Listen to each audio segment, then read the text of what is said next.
棒球经典比赛 A 组预赛会伫3月7、8开始比赛，中华队伫最后2天都拄到暗场搁接中斗场的比赛，这款地甲赛程，所以讲这一摆主办的热身赛，这个时间安排上就比较办理，或者队员球员提早感受。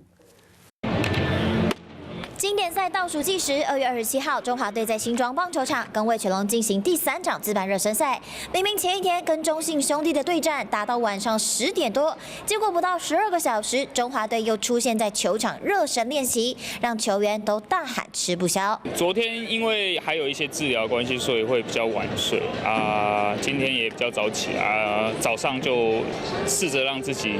就是多伸展一点，不要让自己身体是僵硬的去做热身这样。平常我们晚场不会到7点才开打，所以至于到7点开打之后结束的时间，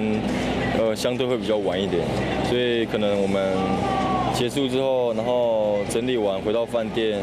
大概也都已经11点多了，然后再加上吃饭，吃完饭也都12点多了，然后加上自己梳洗整理东西，昨天睡觉的时候也差不多已经2点了。 来的时候还想睡觉了，真的是，你看晒到太阳之后有醒一点了。